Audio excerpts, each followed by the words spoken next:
এই হত্যাকাণ্ডের সাথে জড়িত শেখ হাসিনা, ফজলে নূর তাপস, শেখ সেলিম, এটা সত্য। আর ওই নাটক সাজানো এই রহস্যময় আমরা চাই না। সাবেক প্রধানমন্ত্রী এই সরাসরি এখানে এসে জড়িত। আসসালামু আলাইকুম রহমতুল্লাহ। দর্শক, পিলখানা হত্যার রহস্য ফাঁস। 2009 সালে শেখ হাসিনা ক্ষমতায় এসে পিলখানায় 57 জন সেনা অফিসার সহ মোট 74 জনকে হত্যা করে।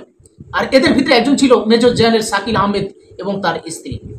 এবার মেজর জেনারেল শাকিল আহমেদের ছেলে মিডিয়াতে সরাসরি নাম প্রকাশ করে বলে এই হত্যাকাণ্ডের সাথে জড়িত ছিল সরাসরি শেখ হাসিনা, শেখ সেলিম, তাপস সহ আরও অনেকে। তো তিনি সরাসরি মিডিয়ার সামনে নাম প্রকাশ করে এই সাক্ষাৎকার দিয়েছেন। আসুন বিস্তারিত ওনার মুখ থেকে আমরা শুনে আসি, পরবর্তীতে আমরা কিছু কথা বলব। আমি রাকিন আহমেদ ভুইয়া বলছি। আমার বাবা শহীদ মেজর জেনারেল শাকিল আহমেদ, আমার মা শহীদ নাজিন আহমেদ। আমি সাংবাদিক ভাইদের কাছে ক্ষমা চেয়ে নিচ্ছি। আসলে পিলখানা নিয়ে আলাপ করতে গেলে গুছানো মাঝে মাঝে কথাটা বলা একটু কঠিন হয়ে যায়। ক্ষমা চেয়ে নিচ্ছি, যদি পয়েন্ট মিস করি পরে জিজ্ঞেস করে নিতে পারেন। তো প্রথমে বলবো, আমার বাবা সবসময় বলতো মানুষের স্বার্থ আগে দেখতে। তো আমি কিছু ভিক্টিমের কথা বলতে চাই। আপনারা জানেন, পিলখানা হত্যাকাণ্ডের পরপর আমাদের অনেক পেট্রিয়টিক, জাতীয়বাদী এবং সাহসী সেনাবাহিনীর কর্মকর্তা কিন্তু বিচার চেতে গিয়ে তাদের চাকরিচ্যুত হয়ে গেছে। অনেক অফিসারদের কিন্তু জেলও হয়ে গেছে। দরবারে শত শত অফিসার আগের রেজিম চাকরি শেষ করে দিয়েছে, সবার অফিসারদের জীবন ধ্বংস করে দিয়েছে। এই কারণে আমরা একটা দাবি করেছি যে একটা ইন্ডিপেন্ডেন্ট কমিশন যদি থাকে, যত দেশপ্রেমিক ন্যাশনালিস্টিক জাতীয়বাদী অফিসার ছিলেন যারা আমাদের বিচারের জন্য যুদ্ধ করেছে, তাদেরকে আমরা বলবো তাদের অবদান আমরা কখনো ভুলবো না। লাস্ট অনেক স্টেটমেন্ট আমি আসলে একটু স্ট্রেট ফরওয়ার্ডলি বলে দিই, তাহলে সেনা সন্তান তো রক্তে।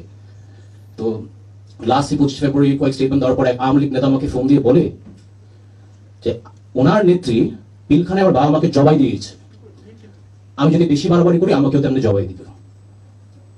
অনেকে হয়তো জানেন না, এটা হচ্ছে বাস্তবতা। আমি ওই লোকের বিরুদ্ধে মামলা করবো না, কোনো জিডিও করবো না, কিন্তু আমি একটাই নিশ্চিত করবো, তার সন্তানকে শেখাবো বাবার নীতিটা যদি কখনো অর্জন না করো, কারণ এটা আমাদের পারিবারিক শিক্ষা। 30 ফেব্রুয়ারি 2009 সাল কি নির্মমভাবে হত্যা করেছে আসলে বলতে তো কষ্ট হয়। ড্রেনে আমাদের অফিসারদের লাশ ভেসে দিয়েছে, বডি মিউটিলেট করে দিয়েছে, ব্যান্ডেডদের খোঁজা দিয়ে শেষ করে দিয়েছে। আর বাবাকে কেমনে মারলো, আমার মার সাথে কি করছে।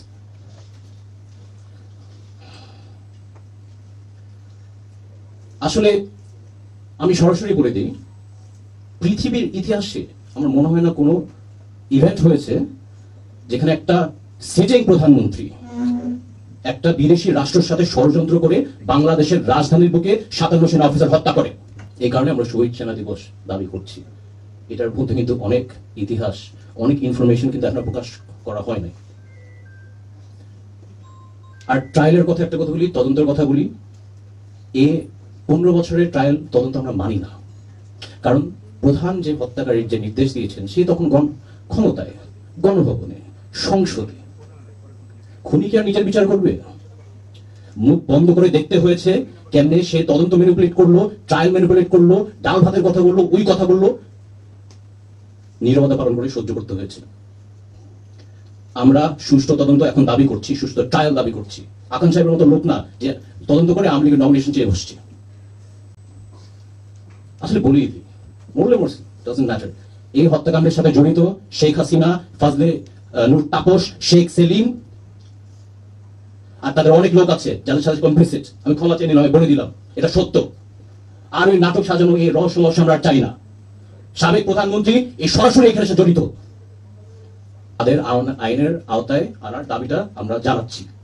আর আমি ধন্যবাদ জানাতে চাই এই নতুন প্রজন্মের মুক্তিযোদ্ধা, ছাত্র জনতা, যারা সাহস নিয়ে একটা স্বৈরাচারের হাত থেকে আমাদের মুক্তি করেছেন। আন্দোলনে ছিলাম, আমি গর্ব করে বলতে পারি। এর থেকে আরো গর্ব জানেন কার করি? তীব্র সন অফ শহীদ লেফটেন্যান্ট কর্নেল রবি, যে শাহবাগের আন্দোলনে যে গুলি খেতে হচ্ছে, ওর বাবাকে হত্যা করে ফেললো, এখন ছেলের গায়ে গুলি করবে। দেশের সেনাবাহিনী কিন্তু অনেক ন্যাশনাল ক্রাইসিসে আগায় যায়। রানা প্লাজা বলেন, কোভিড এর টাইম বলেন, হোলি আর্টিসান বলেন, ইভেন ডেভেলপমেন্ট প্রজেক্টসেও আর্মি কিন্তু অনেক বড় একটা অবদান আছে।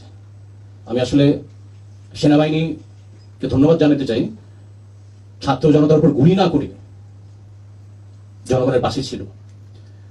আমার আস্থা আছে যে সেনাবাহিনী দেশটাকে আগায় নিয়ে যাবে। এই কারণে ইন্টারিম গভর্নমেন্টের উপর আমরা আস্থা আছে। আমরা এখনো তো অবশ্যই বলতে পারছি না, but আমাদের আশ্বাস যে ওরা একটা সঠিক পদক্ষেপ গ্রহণ করবে সবকিছুর বিষয়। জনগণকে আহ্বান করবো, আপনারা যেন সেনাবাহিনীর সাথে সহযোগিতা করেন, ইন্টারিম গভর্নমেন্টের সাথে সহযোগিতা করেন। Thank you.